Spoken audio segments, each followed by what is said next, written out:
हरे कृष्णा। आज की हमारी वीडियो का टाइटल है किसकी थी वो आकाशवाणी। आज की वीडियो में यह बताया जाएगा कि कंस को सुनाई गई आकाशवाणी वास्तव में किसकी वाणी थी। पिछली वीडियो में हमने देखा था सुखदेव गोस्वामी जी महाराज परीक्षित को भगवान के अवतार के कारण को बता रहे थे। उन्होंने बताया था कि एक बार पृथ्वी माता दैत्यों के भारी भार से आक्रांत हो गई थी, पीड़ित हो गई, और ऐसे पीड़ित हो गई जैसे किसी व्यक्ति पर बहुत बड़ा वजन लाद दिया जाए और वह व्यक्ति उसको ढो नहीं पाए, उसकी कमर झुक जाए, शरीर में दर्द होने लगे। तो ऐसी दशा माता पृथ्वी की हो गई थी। प्रश्न उठता है क्या भार था पृथ्वी माता पर? तो सुखदेव गोस्वामी जी कहते हैं कि पृथ्वी माता पर दैत्यों की सेनाओं का भार था, उनके पाप कर्मों का भार था। उस समय के ज्यादातर राजा गर्व में थे, धन के गर्व में, बल के गर्व में, सेना के गर्व में। वे राजा वेद शास्त्रों के नियमों को नहीं मानते थे, केवल कहने भर के लिए राजा थे। वास्तव में ये दैत्य थे, असुर थे। ऐसा नहीं था कि ये राजा दिति के वंश से थे, यह राजा दिति के वंश में उत्पन्न नहीं हुए थे, लेकिन कर्म से सब दैत्य थे, जैसे जरासंध, शिशुपाल, दंतावक्र, कंस आदि राजा। और ऐसे राजा सैकड़ों हजारों की संख्या में थे। उन्होंने असंख्य सेना एकत्र की थी और वह राजा पृथ्वी माता को रोंद रहे थे। तो पृथ्वी माता इनसे छुटकारा पाने के लिए ब्रह्मा जी की शरण में गई। पृथ्वी माता गाय का रूप धारण करके ब्रह्मा जी के पास गई, कृपा विशेष उत्पन्न करने के लिए। गुरु महाराज जी कहते हैं कि गाय को देख करके सबके हृदय में दया उत्पन्न हो जाती है। पृथ्वी माता की आंखों में आंसू भरे थे, वह बड़ी खिन्न थी, दुखित थी, वह बेचारी रो रही थी। गुरु महाराज जी कहते हैं कि पृथ्वी माता अन्य जीवों का आसरा है। जब वह स्वयं दुखी होगी तो कैसे दूसरे जीवों का पालन कर पाएगी। देखा गया है कि यदि माँ बीमार हो जाए तो कैसे वह बच्चों का पालन करेगी। जब माँ बीमार हो जाती है तो डॉक्टर भी कह देते हैं कि बच्चे उसका दूध ना पिए। और यह बात सब जानते हैं कि इस संसार में सभी जीव, चाहे मनुष्य हो, पशु हो, पक्षी हो, पेड़ हो, पौधे हो, सभी जीव माता पृथ्वी के ही उत्पादन को ही खाते हैं और जीते हैं। और जब माता पृथ्वी में दूसरे जीवों को पालने की शक्ति नहीं रह गई तो ऐसे दुख में पृथ्वी माता ब्रह्मा जी के समक्ष प्रकट हुई और उन्हें अपनी विपदा कह सुनाई। गुरु महाराज जी कहते हैं कि ब्रह्मा जी एक बहुत बड़े अधिकारी हैं जिन्हें भगवान ने नियुक्त किया है संसार की व्यवस्था को संभालने के लिए। पिछली वीडियो में सुखदेव गोस्वामी जी ने आगे कह रहे थे कि ब्रह्मा जी व्यस्त थे सारे जगत के कार्य को देखने में, फिर भी उन्होंने पृथ्वी माता के दुख को पूरे ध्यान से सुना और जान गए कि अब भगवान के अतिरिक्त पृथ्वी के भार को कोई कम नहीं कर सकता। तो वह माता पृथ्वी को साथ लेकर, समस्त देवताओं को साथ लेकर के, भगवान शिव को साथ लेकर के क्षीर सागर के तट पर गए, अर्थात दूध के सागर के तट पर गए, जिस क्षीर सागर में भगवान विष्णु शयन करते हैं। गुरु महाराज जी कहते हैं कि इससे यह पता चलता है कि अपना अभीष्ट पूरा कराने के लिए हमें भी भगवान के मंदिर जाना चाहिए पूरे परिवार के साथ। यद्यपि ब्रह्मा जी कहीं पर भी भगवान का भजन कर सकते थे, लेकिन वो क्षीर समुद्र के तट पर गए, भगवान के घर पर गए, सभी देवताओं को साथ लेकर के गए, पूरे परिवार को लेकर के गए। तो इससे यही पता चलता है कि अपना अभीष्ट पूरा कराने के लिए हमें भी भगवान के मंदिर जाकर, भगवान के घर जाकर प्रार्थना करनी चाहिए। तो इस तरह से सब देवता क्षीर सागर के तट पर जाकर भजन करने लगे। सब देवता पुरुष सूक्त नामक वैदिक मंत्र के पाठ द्वारा पूर्ण मनोयोग से भगवान विष्णु की पूजा करने लगे, भगवान विष्णु की स्तुतियां करने लगे। ऐसे भगवान विष्णु की जो सारे जगतों के नाथ हैं, समग्र ब्रह्मांड के स्वामी हैं, जो सारे देवताओं के भी देवता हैं, जो हर एक का पालन करने वाले हैं तथा सबके कष्टों को दूर करने वाले हैं। तो ऐसे भगवान विष्णु की सब देवताओं ने पूजा की। गुरु महाराज कहते हैं कि विचार कीजिए, सभी देवता मिलकर भी पृथ्वी माता के दुख को दूर नहीं कर सके। और सब जाकर प्रार्थना कर रहे हैं क्षीर सागर के तट पर। इस प्रसंग से स्पष्ट हो गया कि भजनीय केवल भगवान है, भजन केवल भगवान विष्णु का, भगवान राम, भगवान कृष्ण का करना चाहिए। तो प्रार्थना करते समय ब्रह्मा जी को समाधि लग गई। समाधि का अर्थ है कि बाहर क्या हो रहा था वह सब भूल गए। श्री ब्रह्मा जी ने समाधि में शिरोदक्षाई भगवान विष्णु के शब्दों को सुना, परम पुरुष से प्राप्त आदेश को सुना। गुरु महाराज जी कहते हैं कि उच्च कोटि के भक्तों से भगवान कभी कभी बात करते हैं। ब्रह्मा जी के हृदय आकाश में आवाज हुई, परम पुरुष भगवान बोल रहे थे। ब्रह्मा जी समझ गए कि यह भगवान की आवाज है। ब्रह्मा जी ने हजारों बार भगवान के कंठ का स्वर को सुना है, पहचान गए भगवान की आवाज को। केवल ब्रह्मा जी ही सुन पाए भगवान के आदेश को, दूसरे देवता नहीं सुन पाए। भगवान का आदेश सुनकर ब्रह्मा जी ने तत्काल ही देवताओं से कहा, हे देवताओं सुनो सुनो, मैंने समाधि में शिरोदक्षाई भगवान के आदेश को सुना है। उन्होंने जैसा कहा है मैं यथावत वैसे का वैसे सुना रहा हूँ। उसे सुन करके जो आदेश भगवान ने दिया है उसे तुरंत पूरा करना है और शीघ्र करना है और विलंब नहीं करना है। तो इसके बाद ब्रह्मा जी अपनी बात नहीं सुना रहे, वे भगवान की बात को सूचित कर रहे हैं। वह ब्रह्मा जी शिरोदक्षाई भगवान की आज्ञा को ब्रह्मा जी सूचित कर रहे हैं सभी देवताओं को। ब्रह्मा जी ने देवताओं को सूचित किया कि परम पुरुष भगवान श्री कृष्ण को धरा के ज्वर का, माता पृथ्वी की विपदा का पहले से ही पता है, और जब तक भगवान अपनी काल शक्ति के द्वारा पृथ्वी का भार कम करने के लिए पृथ्वी पर अवतार लेंगे, तब तक तुम सब देवता अपने अपने अंशों से, तुम सब देवता यदुवंशियों में जन्म लो। सभी देवताओं को यहाँ सौभाग्य दिया जा रहा है कि भगवान की लीलाओं में सम्मिलित होने के लिए। तो निश्चित हो गया कि भगवान यदुवंश में अवतार लेंगे, लेकिन किस यदुवंशी के घर में? तो ब्रह्मा जी ने आगे सूचित किया था पिछली वीडियो में कि परम पुरुष भगवान श्री कृष्ण स्वयं वासुदेव जी के घर में प्रकट होंगे और उनका प्रिय करने के लिए सभी देवताओं की स्त्रियां भी जन्म ले यदुवंश में। देवताओं की स्त्रियों को भी सौभाग्य दिया जा रहा है भगवान श्री कृष्ण की लीलाओं में सम्मिलित होने के लिए, भगवान श्री कृष्ण की लीलाओं को समृद्ध बनाने के लिए। ब्रह्मा जी ने आगे सूचित किया था कि जो भगवान वासुदेव जी के अंश हैं, जो उनका ही रूप है, श्री बलराम जी, जिन्हें अनंत या संकर्षण के नाम से जाना जाता है, जो हजारों फनों वाले हैं, वह बलराम जी भगवान से पहले प्रकट होंगे भगवान का प्रिय करने के लिए। भगवान श्री कृष्ण को उनकी दिव्य लीलाओं में प्रसन्न करने के लिए बलराम जी भगवान श्री कृष्ण से पहले प्रकट होंगे। ब्रह्मा जी ने आगे सूचित किया था कि भगवान विष्णु की जो योग माया शक्ति है, जिसे भगवती के नाम से जाना जाता है, वह माया शक्ति कुछ कार्य करने के लिए माँ यशोदा के गर्भ से जन्म लेगी, और माँ यशोदा के गर्भ से जन्म लेकर वह क्या क्या कार्य करेगी? वह माया शक्ति यशोदा जी को मुंह में डालेगी, अर्थात उन्हें स्मृति नहीं रहने देगी।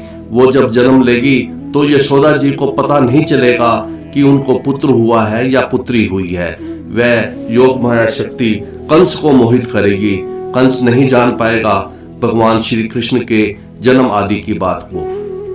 कंस यह नहीं जान पाएगा कि भगवान कैसे गए कारागृह से गोकुल तक। इसके साथ साथ वह माया शक्ति श्री बलराम जी को देवकी के गर्भ से माता रोहिणी के गर्भ में स्थानांतरित करेगी। तो यह सब कार्य करेगी माया शक्ति। तो इस प्रकार भगवान की बात को पूरा पूरा कहकर देवताओं को यदुवंश में जन्म लेने के आदेश देकर पृथ्वी माता को सब कुछ बताकर ब्रह्मा जी अपने धाम को वापस चले गए। तो इस तरह से यहाँ तक हमने पिछली वीडियो में किया था।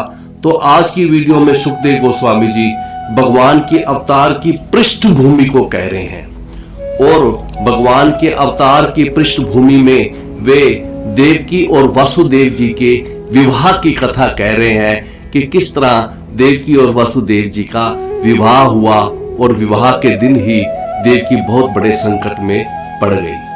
तो आइए आज के भागवत पाठ के प्रथम श्लोक में सुखदेव गोस्वामी जी कहते हैं, शूरसेन यदुपति मथुराम आवसन पुरीम माथुरान शूरसेनान च विषयान बुबुजे पुरा।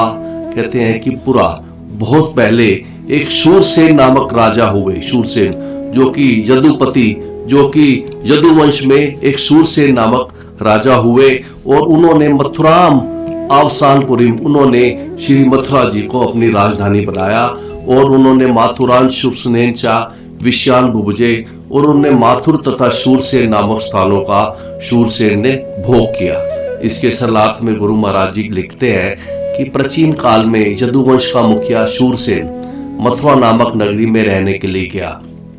वहां उसने माथुर तथा शूरसेन नामक स्थानों का भोग किया। अगले श्लोक में सुखदेव गोस्वामी जी कहते हैं कि राजधानी ततः सा अभूता, उस मथुरा जी को जब से शूरसेन ने इसे अपनी राजधानी बनाया, उसके बाद जितने भी यादव राजा हुए, सर्व यादव भुभुजाम, जितने भी यादव राजा हुए, समस्त यादव राजाओं की राजधानी श्री मथुरा जी ही रही। श्री मथुरा जी का महिमा का वर्णन करना असंभव है। श्री मथुरा जी की विशेषता बताते हुए सुखदेव गोस्वामी जी अगली पंक्ति में कहते हैं कि मथुरा भगवान यत्र नित्यम सन्निहित हरि, और कहते हैं कि श्री मथुरा जी वह स्थान है जहां भगवान हरि नित्य वास करते हैं, जहां श्री कृष्ण का नित्य वास है। भगवान हरि वहां रहने वाले लोगों के बिल्कुल निकट रहते हैं। तो इसके सरलार्थ में गुरु महाराज जी ने लिखा है कि उस समय से मथुरा नगरी सारे यदुवंशी राजाओं की राजधानी बनी रही। जब से शूरसेन ने उसे अपनी राजधानी बनाया, उसी समय से मथुरा नगरी सारे यदुवंशी राजाओं की राजधानी बनी रही। मथुरा नगरी तथा मथुरा जनपद श्री कृष्ण से घनिष्ठता पूर्वक जुड़े हैं, क्योंकि वहां श्री कृष्ण का नित्य वास है। मथुरा नगरी भगवान श्री कृष्ण का नित्य धाम है। यह कोई सामान्य भौतिक नगरी नहीं है, क्योंकि यह मथुरा नगरी शुरू से, यह सदा से ही पूर्ण पुरुषोत्तम भगवान श्री कृष्ण से जुड़ी है। वृंदावन मथुरा की सीमा के अंतर्गत आता है। चूंकि मथुरा तथा वृंदावन का श्री कृष्ण से शाश्वत संबंध है, इसीलिए कहा जाता है कि श्री कृष्ण वृंदावन मथुरा जी छोड़कर कभी नहीं जाते। तो गुरु महाराज जी कहते हैं कि हमें भी चाहिए कि हमें मथुरा तथा वृंदावन के धाम के महत्व को हमें समझना चाहिए। जो व्यक्ति इन स्थानों में रहकर भक्ति करता है, वह शरीर त्यागने के बाद निश्चित रूप से भगवत धाम वापस जाता है। तो अगले श्लोक में सुखदेव गोस्वामी जी आगे कहते हैं कि उसी मथुरा में तस्याम तु करहिषित शौरी, उसी मथुरा में शूरवंश में वसुदेव जी ने जन्म लिया, और वासुदेव जी ने शूरवंश उसी जन्म लेकर कृत उदय, उन्होंने विवाह किया। कृत उदय किसके साथ? देवकी के साथ। देवकी वह स्त्री है जो भगवान की मां बनेगी, उनकी कथा हो रही है। गुरु महाराज जी कहते हैं कि वासुदेव और देवकी के विवाह में बारात 15 दिन रुकी थी। उस बारात की स्वागत की जिम्मेवारी कंस ने स्वयं ली थी, जो कि राजा उग्रसेन का पुत्र था। 15 दिन बाद जब बारात विदा होने लगी, तो सूर्या सार्धम प्रयाणे, वासुदेव जी ने अपनी नवविवाहिता पत्नी के साथ अपने घर लौटने के लिए रथम आरूहत, वह रथ पर चढ़े। तो इसके सरलार्थ में गुरु महाराज जी लिखते हैं कि कुछ समय पूर्व शूरवंश के वसुदेव ने देवकी जी से विवाह किया। विवाह के बाद वह अपनी नवविवाहिता पत्नी के साथ घर लौटने के लिए अपने रथ पर आरूढ़ हुए वासुदेव जी। तो कैसे कंस देवकी का भाई हुआ, तो इसको इस स्लाइड में दिखाया गया है कि आहुक राजा एक आहुक हुए, उनके 2 पुत्र थे, देवक और उग्रसेन। ये देवक और उग्रसेन दोनों आहुक के पुत्र थे। देवक जो है ये राजा नहीं थे, लेकिन समृद्ध यादव थे। राजा थे देवक के भाई उग्रसेन, और कंस जो है वो राजा उग्रसेन का पुत्र था, और देवकी जो है वो देवक की पुत्री थी। इस तरह से कंस देवकी का चचेरा भाई हुआ। देवक की अनेक पुत्रियां थी, देवकी उन पुत्रियों में से सबसे छोटी थी। इसलिए महाराज देवक का बहुत स्नेह था देवकी से, इसलिए लोगों ने देवक के नाम से ही उनका नाम रख दिया था देवकी। जैसे सीता जी को जनक महाराज की पुत्री होने से जानकी कहते हैं, उसी तरह से देवक की पुत्री होने से उन्हें देवकी कहा गया। तो अगले श्लोक में सुखदेव गोस्वामी जी लिखते हैं कि उग्रसेन सुतः कंसा सबसु प्रिय चिकीर्ष्या, कि उग्रसेन, राजा उग्रसेन का जो पुत्र था, जो देवकी का भाई, चचेरा भाई था कंस, वह अपने सबसु, अपनी बहन के प्रिय करने के लिए बहन का प्रिय करने के लिए उसने रश्मीन है या नाम जग रहा है, उसने घोड़ों की लगाम उसने अपने हाथों में ले ली। कहते हैं कि विवाह के बाद यद्यपि सारथी रथ चलाने के लिए तैयार था, लेकिन इतने में कंस का स्नेह उमड़ा अपनी बहन देवकी के प्रति। उसने देवकी को प्रसन्न करने के लिए घोड़ों की लगामें अपने हाथ में ले ली और वह स्वयं रथ चालक अर्थात सारथी बन गया और रोक में रथ शतय वृतय, और वह कंस सैकड़ों सुनहरे रथों से घिरा हुआ था। तो इसके सरलार्थ में गुरु महाराज जी लिखते हैं कि राजा उग्रसेन के पुत्र कंस ने अपनी बहन देवकी को उसके विवाह के अवसर पर प्रसन्न करने की दृष्टि से घोड़ों की लगामें अपने हाथ में ले ली और स्वयं रथ चालक बन गया। वह सैकड़ों सुनहरे रथों से घिरा हुआ था। गुरु महाराज जी कहते हैं कि कंस स्वयं ही सारथी का कार्य करने लगा। कंस राजा का पुत्र था, उसके लिए सारथी का कर्म उचित नहीं था, लेकिन देवकी के स्नेह में वह रथ चलाने लगा।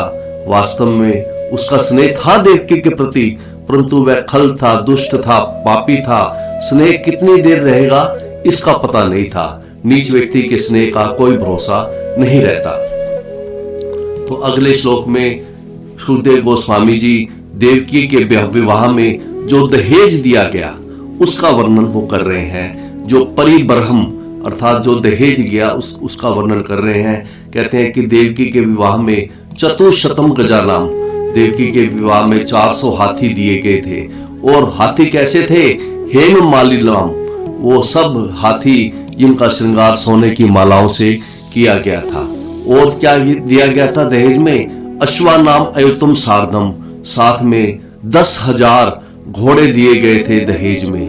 रथा नाम चैत्री शट शतम, और 1800 घोड़े दिए, 1800 रथ दिए गए थे दहेज के अंदर।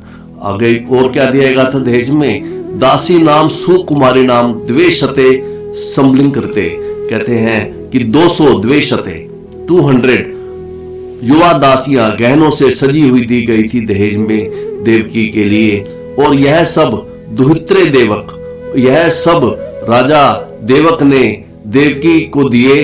प्रस्थान के समय देवक ने स्नेहवश अपनी पुत्री देवकी को यह सब दिया, क्योंकि वह अपनी पुत्री को बहुत चाहता था। तो इसके सरलार्थ में गुरु महाराज जी ने लिखा है कि देवकी का पिता, राजा देवकी का पिता जो देवक थे, वो अपनी पुत्री से बहुत उनका स्नेह था। इसलिए जब देवक और उसका पति घर से विदा होने लगे तो देवक ने दहेज में सोने के हारों से सुसज्जित 400 हाथी दिए, साथ ही 10,000 घोड़े दिए, 1800 रथ और 200 अत्यंत सुंदर गहनों से अच्छी तरह अलंकृत युवा दासियां उन्होंने देवकी अपनी पुत्री को उन्होंने दी। तो अगले श्लोक में सुखदेव गोस्वामी जी कहते हैं कि जब विदाई का समय आया तो शंख तूरे मृदंगा चय नेदु दुंद भय समम। कहते हैं कि जब विदाई का समय आया, प्रयाण प्रकर में तात, कहते हैं कि हे तात, हे राजा परीक्षित, प्रयाण प्रकर में जब विदाई का समय आया, दुल्हन विदा होने लगे, तो वर वधुओ सुमंगलम, वो वर और वधु के सुमंगल के लिए, दूल्हा तथा दुल्हन के सुमंगल के लिए, उनकी शुभ विदाई के अवसर पर सब बाजे बजने लगे। कौन कौन से बाजे?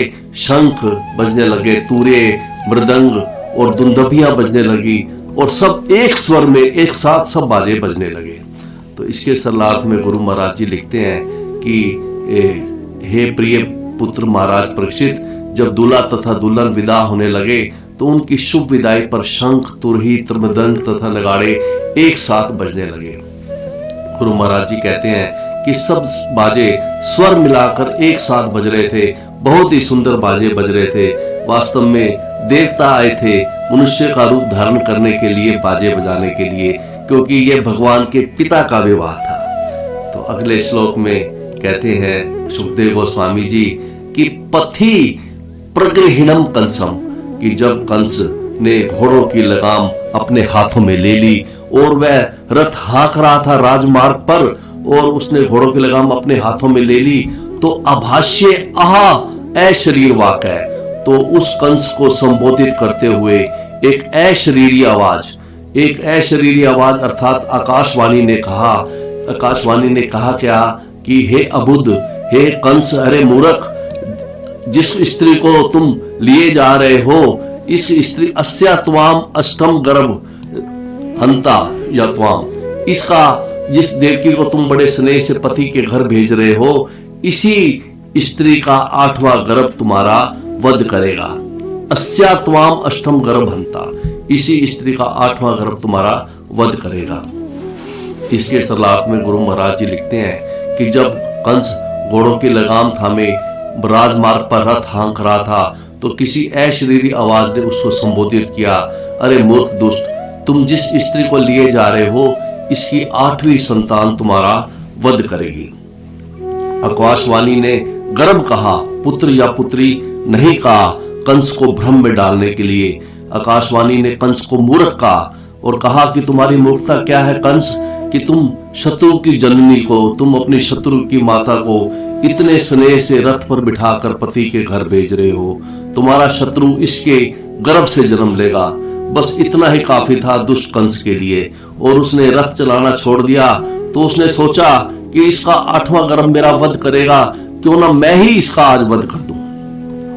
तो आज की जो हमारी वाणी टाइटल था वीडियो का, किसकी थी वो आकाशवाणी। गुरु महाराज जी कहते हैं कि जब कंस घोड़ों की लगाम थामे रथ हाँक रहा था राजमार्ग पर, तो कुछ देर चलने के बाद, कुछ देर रथ चला, तो देवताओं को यह चिंता होगी कि कंस रथ चला रहा था। देवता लोग सोचने लगे कि यह दुष्ट तो भगवान की माँ की सेवा कर रहा है, तो आगे जब भगवान अवतार लेंगे, क्योंकि भगवान का स्वभाव है, भगवान थोड़ी सी सेवा से ही प्रसन्न हो जाते हैं। उनको याद आएगा कि कंस ने मेरी माँ की सेवा की थी, मेरी माँ का रथ का संचालन किया था, तो वे कंस का वध नहीं करेंगे। कंस का वध नहीं करेंगे तो भगवान के अवतार लेने से लाभ क्या होगा, पृथ्वी का भार तो ऐसे का ऐसे ही रह जाएगा। तो देवताओं ने सोचा कि कंस का वास्तविक रूप प्रकट होना चाहिए समाज में, तो उसके भीतरी स्वभाव को, कंस के भीतरी स्वभाव को प्रकट कराना के लिए देवताओं ने कहा, आकाशवाणी हुई, अस्या त्वाम अष्टम गर्भ हंता याम वैसे अबुद है। आकाशवाणी हुई। आकाशवाणी वास्तव में देवताओं की वाणी थी। आकाश में रहने वाला देवता बोल रहे थे, बोलने वाले देवता दिखाई नहीं पड़ रहे थे। तो इस तरह से जो आज की हमारी टाइटल था किसकी थी वो आकाशवाणी, वो हमने पूरा किया है। तो अगले श्लोक में जब वो आकाशवाणी हुई और इसे इस तरह आकाशवाणी द्वारा कहे जाने पर इति उक्त है, जैसे ही आकाशवाणी ने ऐसे शब्द बोले कि इसका 8वां गर्भ तुम्हारा वध करेगा, तो उस कंस जो कि खल था, जो कि पापी था, पाप है, भोजा नाम कुल पासने, जो अपने भोज कुल की ख्याति को नीचे गिराने वाला था, उस कंस ने घोड़ों की रस्सी लगाम उसने छोड़ दी और कच्चे अग्रहित, और उसने अपनी बहन देवकी के केश पकड़ लिए, जो केश विवाह के अवसर पर सजाए गए थे। कंस ने उन्हें पकड़ लिया और देवकी के केश पकड़कर खड़क पानी उसने अपने हाथ में, दाहिने हाथ में तलवार ले ली, और कंस भगनीम हंतुम अरब्धम, कंस अपनी बहन को मारने के लिए तैयार हो गया। जैसे कि इसके सरलार्थ में गुरु महाराज जी ने लिखते हैं कि कंस भोजवंश का अधम व्यक्ति था, क्योंकि वह ईर्ष्यालु तथा पापी था। इसलिए उसने जब यह आकाशवाणी सुनी तो उसने बाएं हाथ से अपनी बहन के बाल पकड़ लिए, जैसे कि इस चित्र में दिखाया गया है कि बाएं हाथ से कंस ने देवकी के बाल पकड़ लिए और दाहिने हाथ से उसने तलवार निकाली उसके सिर को धड़ से अलग करने के लिए। गुरु महाराज जी कह रहे हैं कि अभी अभी चर्चा हो रही थी कि वर वधू का सुमंगल होने वाला है, और तब तक एक क्षण में यह संकट आ गया। बेचारी देवकी ने तो कोई अपराध नहीं किया था, इसका 8वां गर्भ कंस का वध करेगा, इसमें बेचारी देवकी का क्या दोष था। गुरु महाराज जी कहते हैं कि कंस को विचार करना चाहिए था, यदि वध करना ही था देवकी का तो 7 बच्चे उत्पन्न होने के बाद करता, पर कंस तो भोजकुल का नाश करने वाला था, दुष्ट था, और वह अपनी बहन का वध करने के लिए तैयार हो गया। अगले श्लोक में सुखदेव गोस्वामी जी कहते हैं कि तम जुगुप्सित कर्मा नाम नृशंसम निरपत्रपम, कहते हैं कि जब कंस ऐसा घृणित कर्म करने के लिए तैयार हो गया, अर्थात जब कंस देवकी का मस्तक काटने के लिए तैयार था, तो उस नृशंस, उस क्रूर तथा निर्लज्ज कंस को परिशांतवैन, उसको शांत करने के लिए जो वसुदेव महाभाग, जो अत्यंत भाग्यशाली वसुदेव जी ने, जो कि कृष्ण के होने वाले पिता थे, उन्होंने कंस को उवाच है, उन्होंने कंस को कहा। इसके सरलार्थ में गुरु महाराज जी लिखते हैं कि कंस इतना क्रूर तथा ईर्ष्यालु था कि वह निर्लज्जता पूर्वक अपनी बहन को मारने के लिए तैयार था।